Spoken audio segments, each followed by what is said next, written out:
আরেকটু নতুন করে সেটেল হতে চাইবেন লিটন কুমার দাস। সেটেল হবেন কি? তিনি যে বলের যে সাজা দেয়া প্রয়োজন সেই সাজাই দিলেন যখন ব্যাটিং করছেন। শট লিটন কুমার দাস, আপনি আপনার সেরা ছন্দে আছেন। আবার তুলে মেরেছেন লিটন, বিউটিফুল সিক্স, পাওয়ার। চলতি বিপিএল এ প্রথম বাংলাদেশি ব্যাটসম্যান যিনি সেঞ্চুরির দেখা পেলেন। 101 রানে চলে গেলেন লিটন দাস 44 বল থেকে।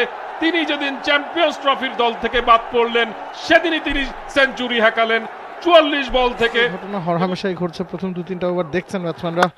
সানজামুল ব্যাকফুটে গিয়ে তুলে মেরেছেন, beautiful looking shot. Liton Das তার ব্যাটে প্রথম 4, 32 রানে। আর শেষে কথায় তুলে মেরেছেন এবার লিটন দাস, আরো একজন পার্ট টাইমার। এবারে কিন্তু উপরের দিকে উঠিয়ে দিয়েছেন। What a shot! Liton Kumar Das এই ধরনের শটেও যে ছক্কা হতে পারে সেটার প্রমাণে রাখলেন। ডাগআউট থেকে তারই এক সতীর্থ বলছিলেন শুধুমাত্র ব্যাটটাকে উঁচু করে দিয়েছেন। একেবারেই মনে হচ্ছে লিওনার্দো দা ভিঞ্চি যেন সেই তুলির আলতো স্পর্শে মোনালিসায় অঙ্কন করলেন। লিটন কুমার দাস জাস্ট শটটাকে খেয়াল করে দেখেন, এক হাত দিয়ে শটটাকে চালিয়েছেন, জাস্ট উপরের দিকে উঠিয়েছেন, সেটাই 72 মিটার ডিস্টেন্স ক্যারি করেছে। Just look at the follow through.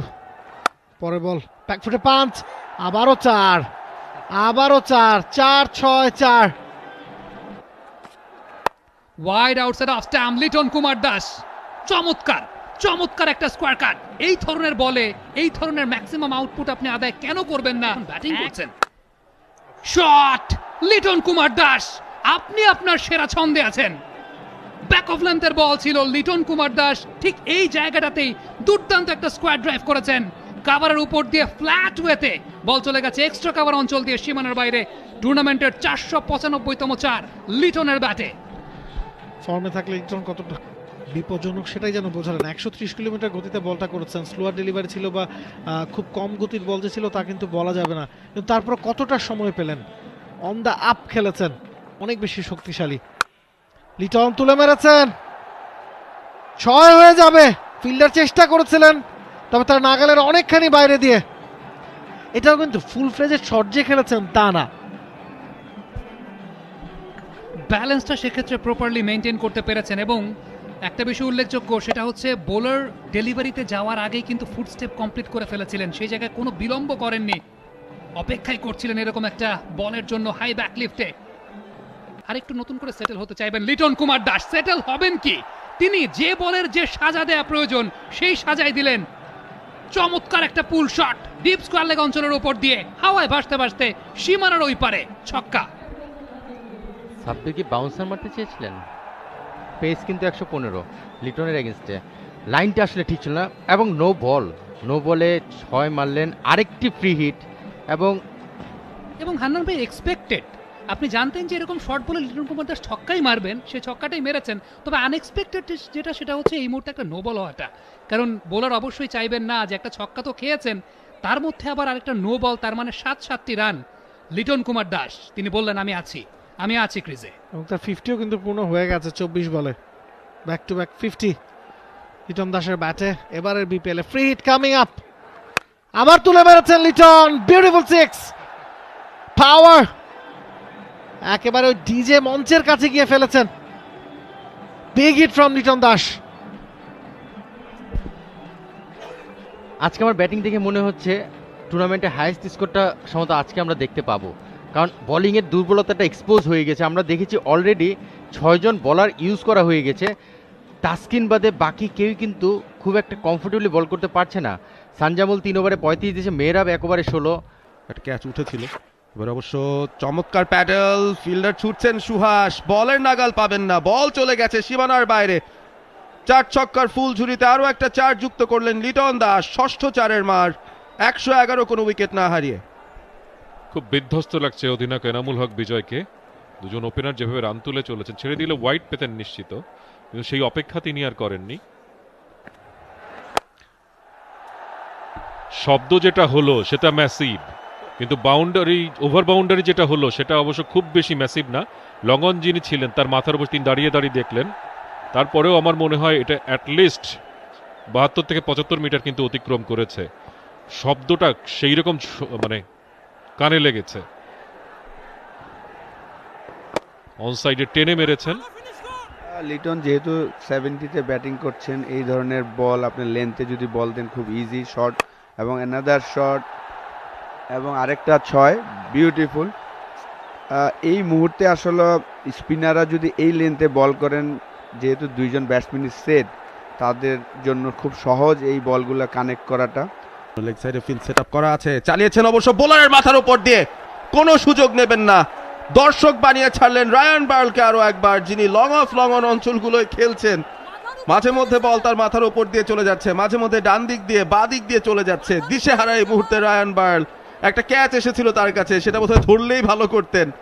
এই মুহূর্তে লিটন দাস এবং তানজিদ তামিম দুজনই বিধ্বংসী মেজাজে আছেন। সোহাগ গাজী ফুল লেন্থে বল করছেন একেবারে ড্রাইভিং স্লটে। 12 রান হয়েছে এবং নেক্সট বলে 6, তো 12 আর 6 18 রান। ক্যালকুলেটর থাকলে ভালো হতো, হিসাব রাখাটা কঠিন হয়ে যাচ্ছে। এই ওভারে আমরা 3টা বাউন্ডারি দেখেছি, 2টো ওভার বাউন্ডারি, একটা বাউন্ডারি, 18 রান খরচ করেছেন। একটা রান নিয়ে লিটনকে দিয়েছেন। একটা হাফ ট্র্যাকার ছিল, মানে রোয়ে শোয়ে সম্ভবত সিদ্ধান্ত নিয়েছিলেন শট খেলবো না, পরে যখন দেখেন এটা হাফ ট্র্যাকার আসতে অনেক দেরি হবে, ততক্ষণে তিনি তার সিদ্ধান্ত পরিবর্তন করেছেন, তারপরে 6 মেরেছেন। দেখেছি দুজনই বিদেশি।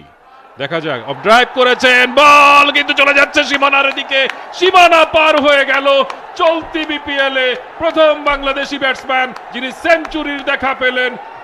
101 রানে চলে গেলেন লিটন দাস 44 বল থেকে। তিনি যেদিন চ্যাম্পিয়ন্স ট্রফির দল থেকে বাদ পড়লেন, সেদিনই তিনি সেঞ্চুরি হাঁকালেন 44 বল থেকে, এবং 7টা 6 8টা 4। দারুণ একটা সুযোগ তিনি দিয়েছিলেন, কিন্তু তারপরে কিন্তু দারুণ ব্যাটিং করেছেন, সময়োপযোগী ব্যাটিং করেছেন। কখনো কিন্তু খারাপ বলকে পানিশ করতে একেবারে দ্বিধা করেননি। একটা এক্সেলেন্ট অফ ড্রাইভ এবং সেখান থেকে চলে গেলেন 3 অঙ্কে। ব্রিলিয়ান্ট ব্যাটিং, অসাধারণ শট শট শট, একটা ইয়ারকেল লেন্থের বল কিভাবে খেলতে হয় একেবারে শেষ মুহূর্তে ব্যাটের পরশটা বুলিয়ে দিলেন। দেখে শুনে ব্যাকফুটে এসে ব্যাটটাকে জাস্ট প্লেস করলেন এবং এত সুন্দরভাবে তিনি বলটাকে, দেখার মতো মনে হচ্ছিল যেন অফস্টাম্পটা ভেঙে দেবে, কিন্তু সেটা না। তার কনফিডেন্স এখন আকাশচুম্বী। সবচেয়ে ভালো বলটাও কিভাবে 4-এ পরিণত করতে হয় সেটা লিটন দাস এখন জানেন। যদি জেনে নিতে হয়, ওর কাছ থেকেই জেনে নিতে হবে। খেলেছেন মিড অফ, সামনে ঝুঁকিহীন শট, সরাসরি ওয়েজেসে গিয়ে পড়লো কিনা সেটাই কিন্তু দেখতে হবে। রায়ান বার্ল ছুটছিলেন 4টি রান। তো এই কারণে বলছিলাম, যেহেতু তানজিম তামিম 98-এ ব্যাটিং করছেন, তো লিটন যদি, যেহেতু তাদের মেন বলার তাসকিনকে এই মুহূর্তে বাকি 3টা বল লিটন খেললে হয়তো বা বাউন্ডারি ওভার বাউন্ডারি মারার সম্ভাবনা থাকবে। রোপে যে কিন্তু পড়েছে, রোপের উপরে পড়েছে, সুতরাং এটা 6, গ্রাউন্ড কিন্তু টাচ করেনি। এবং মোর্শেদ আলী খান সুমন তিনি 6-এর সিগন্যাল দিলেন। 115-তে পৌঁছে গেলেন লিটন দাস। তিনি এখন আর তাসকিনকেও মারছেন না, তাসকিনও কিন্তু এক্সপেন্সিভ হয়ে যাচ্ছেন। এই ওভারে 11 রান খরচ করে ফেলেছেন।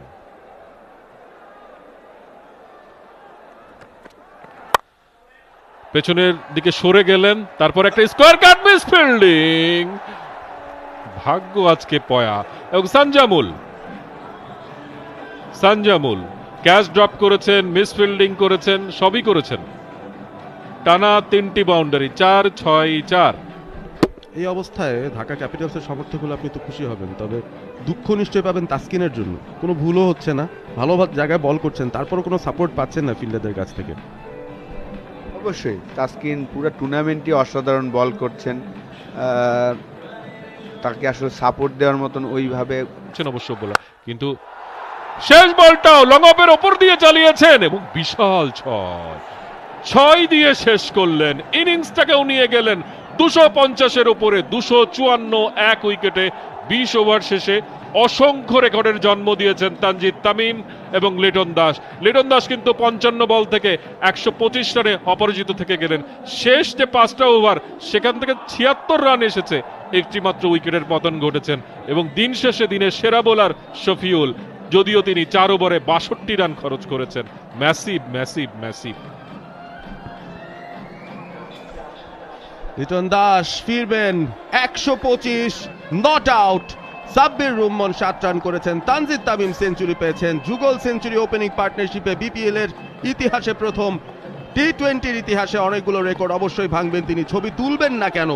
আজকে দিনটা ছিল লিটন তানজিদের এবং আজকের দিনটা ছিল ঢাকা ক্যাপিটালসের। অন্তত এই ইনিংসে সিলেটের উইকেট, রান প্রচুর হয় এখানে, এতগুলো রান সেটা চেস কিভাবে করবে দুর্বার রাজশাহী, সেটা কিন্তু দেখার একটা ব্যাপার থাকবে অবশ্যই। বলটাকে আকাশে উঠতে বহুবার দেখেছেন আজকে ইনামুল হক বিজয়, আর খুব বেশিক্ষণ উপরে তাকাতে চাইছেন না, হেঁটে রওনা দিয়েছেন ডাগ আউটের দিকে এবং ক্যাপ্টেন থিসারা পেরেরা।